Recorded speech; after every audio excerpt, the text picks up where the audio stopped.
But not even like the sleeve itself, the heart. The sleeve got bent. More to it. Maybe I shouldn't have done that. And they look so good together. I just had to get it for my collection. Just look at it. Look at it. Is it ice? Actually, it could be electric. It kind of looks a little like staticky. Actually, I don't know. That was weird. I don't know why I did that. I'm sorry.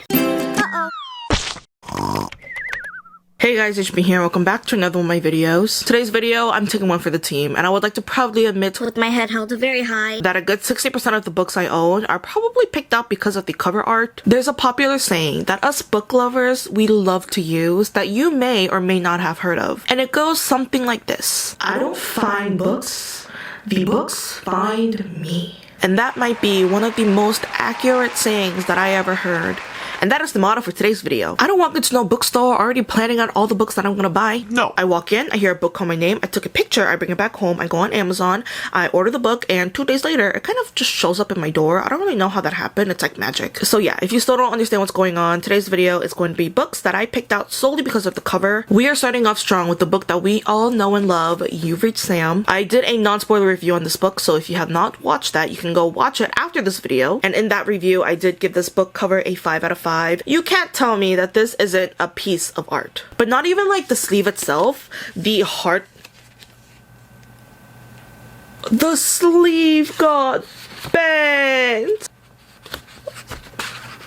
Okay, well, we're just gonna close that up. Even if it wasn't for TikTok, I would have definitely picked this book up on my own. It just screams, take me home. So you know what I did? I took it home. I'm kidding. Got him! I didn't take it home. I ordered it on Amazon because Y'all are crazy. and you guys sold it out of all the Barnes & Nobles. Out of all the books that I got because of the cover, You've Reached Sam is probably the only ones that I've read, as well as The Other Side of the Sky, and guess what? Hey, guess what? I also got Beyond the End of the World. Look how gorgeous they look. This one just came out the end of January. I just got my copy and I'm obsessed with how pretty they are. When I was finished with this book was still in the making, so there was no cover art for it. And it's also the sequel, you know, they're a set, they're a pair. I can't read only this one, not this one. No matter what this one looked like, I would still have gotten it anyways because it do be the sequel and this ends on a freaking cliffhanger. Also did a non-spoiler review on it if you guys gonna want to watch it after this video. But yeah, so we're only gonna be talking about this one for now. But this one is just as gorgeous. I love the purple. It's beautiful. I don't know what more to say to it. Maybe I shouldn't have done that. When I first read this book, I was really debating if I regretted this purchase or not. It was just not fun. I found it very boring and slow, but I ended up really liking it, so that was good. I was supposed to read this last week, but my friends wouldn't stop coming over, so I had no time to read it. I'm kidding. I love everyone who came over. I love you guys. Next, y'all know how I feel about series and trilogies, so I have brought a trilogy series of Shadow of the Fox. And you know that I picked these books out solely because of the cover, because I absolutely have no idea what book is first. I think Shadow of the Fox is first, and then it will be Sword of the Soul. Soul of the Sword, and then it will be Night of the Dragon, but I'm not quite sure, but I think that's the order. You can't tell me that these covers aren't the most beautiful thing you have ever seen. They're just so gorgeous, and they look so good together. I just had to get it for my collection. Does that help? Can you guys see the covers? We're just gonna keep them up there for now because let me tell you, I have a story for this one. I went on my bi-weekly runs to Barnes & Nobles, you know, just to check out the inventory, and I always start off at the young adult section, so I went upstairs and I was just looking around. And when I say that when I passed by these 3 books, they were like glowing. I'm not even exaggerating. They were so beautifully plastered on the shelves. My eyes just couldn't turn away. They were just shining so bright. I just couldn't walk away. But there was one problem. There was a mixed match of hardcover and paperbacks, and it drives me insane when my collection is mixed matched. They either have to be hardcover or paperback. So you can imagine, I was thinking standing there for 45 minutes, and you know what's going through my head? I was thinking to myself, Okay, well, I technically need the money, so I should probably get paperback because they are a cheaper option, but the hardcovers look so much more better. The paperbacks, something about them, they don't get the same effect. They don't get that glistening, that shiny effect, but the hardcovers, they do. But they do be a little more bigger and do more bulkier, and they are a lot of money. So I was really struggling between, do I want the paperback or do I want the hardcover? I ended up coming home empty-handed, very confused and conflicted, but as you can see, I ended up buying them all in hardcover. So you know what? It's technically a win-win situation for us all. Maybe except my bank account. We have 2 more duologies, which I am sure all of us are guilty of purchasing because of the cover, which is The Inheritance Game, and shamelessly enough, I do have the second book as well, and I also have the third one pre-ordered. If you're a Potterhead, Don't lie to yourself. you definitely have picked up these books because of the vibes that it gives. I'm a wannabe Potterhead. I only watched the first movie for like the 4th time yesterday, And I actually really enjoyed it. I feel like when I was younger, I was just getting very bored of it easily, and I didn't really have the attention span to sit through the whole thing.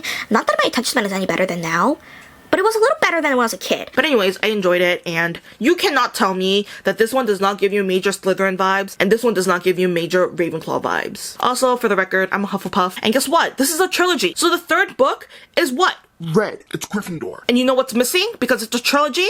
Freaking Hufflepuff. I'm sure the author didn't do that on purpose, but I just kind of see it that way, and you know, I'm sure I'm not the only one. I currently have no interest in reading these books right now. To be honest, it's kind of a turnoff that they have a love triangle involved, and I am not a big fan of that. So, do I regret purchasing them? Not really. Do I regret having the whole collection? Absolutely not. I'm so excited for the 3rd one to come in. The last 2 books that I'm going to be talking about in this video is another duology, and it is called Ash Lords. Look how pretty they are. Just look at it. Look at it. One thing I realized with a lot of duologies and trilogies is they use the same 3 colors. Not all of them, but a lot of them. They use the colors red, blue, and green in their cover art. Duologies especially, they like to use the colors red and blue. This was one example. We also have the Savage Song, was another duology. They use the colors red and blue. Then we also have here the Murder Complex, which is another duology, red and blue. It's just a color trend that I see a lot with a lot of duologies, and then trilogies have like green as like the 3rd book. But something about these, they're just different. Especially this one. I don't know if it's because it's ice. I think it's ice. Is it ice? Actually, it could be electric. It kind of looks a little like staticky. Actually, I don't know. As you can see, I have no idea what these books are about. And even this one, like this horse is on fire. You don't see that every day. You don't see that on a daily basis, a fire horse. Oh, wait.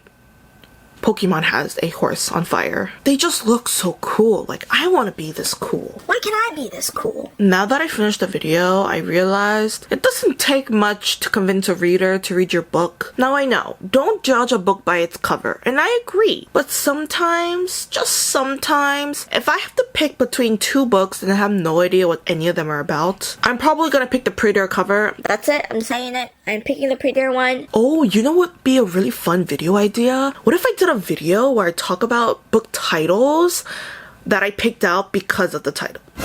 No, hold on. Books I picked out because of the title. Because I do got a couple of those as well, so I might do that in a future video. That was weird. I don't know why I did that. I'm sorry. Let me know down below, would you guys read any of these books, or do you guys have any books that you picked out because of the cover? Because Guilty. So that was it for this video. Thank you guys so much for watching. Make sure to like and subscribe, leave a comment down below, and make sure to listen to them, and I'll see you guys next time with HB. Bye! Take it to the curb.